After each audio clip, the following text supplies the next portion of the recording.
My brothers and sisters and my beloved confreres, a very hearty welcome to each one of you to the 13th Sunday of the liturgical year. One of the motivating aspects of Christian way of life is faith. But the question that emerges inside of me time and again in the recent times is this: am I moved by faith in Jesus or the faith of Jesus? There is a vast difference between these two, faith in Jesus and faith of Jesus. Today, we would be able to discover this aspect within ourselves by encountering the gospel passage and the readings that are presented before us. We are presented with the Gospel of Mark, the incident of Jairus, the synagogue in charge, coming to Jesus, asking for help to heal his daughter. But before the healing takes place, there is the story of this woman with the flow of blood coming and touching at the fringe of the garment of Jesus. Again, the story concludes with the raising of the daughter of Jairus. Markan literary style is known as sandwich technique.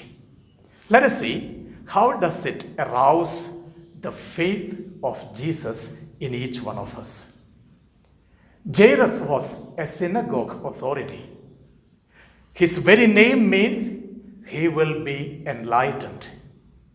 He was in charge of the economic and social growth of the synagogue. Naturally, it means he was a very rich man. But he realizes his money does not suffice. He needs someone else at this crucial moment of his life to generate a healing touch in the life of his daughter.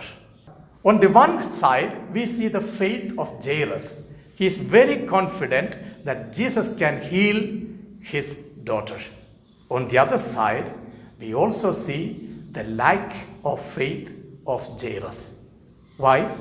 He tells, "You should come and touch my daughter and heal her."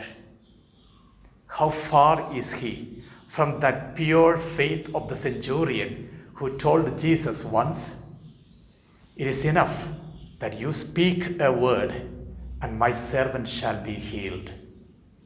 Of course, Jairus was more moved by the practical dimension of the healing. At that time, in the ancient history, everyone believed when a master comes and touches, healing takes place. A distant healing was never in sight. Jairus was more content with his faith in the person of Jesus. But the faith of Jesus that he can even heal his daughter from far away was not affecting the life of Jairus. It is there that as Jesus heeds to the cry of Jairus and moves towards his house, that something strange happens in the midst of the crowd. A lot of people have gathered together, and all the more because Jairus, who is a prominent person in the society, is welcoming Jesus into his house, and they wanted to see a miracle happening in his house. As the people gathered, a woman who had a flow of blood for the past 12 years comes from behind and believes, "If only I touch on the fringe of the garment that he is wearing, I would be healed." If you look into the book of Leviticus, chapter 15, verses 25 to 30, it mentions any woman with flow of blood is considered to be impure. All who touch her and all whom she touches will be made impure. And that was precisely the reason why she was not even daring to reveal her identity, to come in front of Jesus and ask for his help. Instead, from behind, in the obscurity of the crowd, she goes and touches at the fringe of the garment of Jesus. "If I touch his garment, I will be healed." She is a person who tries to possess the faith of Jesus. And Jesus suddenly says, Someone has touched me. Yes, my brothers and sisters, there is a great difference between a rub and a touch. In the midst of the crowd, so many were rubbing Jesus. But a conscious touch is something that emerges from a conviction. That's why at that time, most of the healings were by touch, and a touch can heal. This awareness emerged out of the faith of this woman, and naturally, power went out of Jesus. Jesus questioned, someone has touched me. And that created a kind of irritation in the mind of the disciples themselves.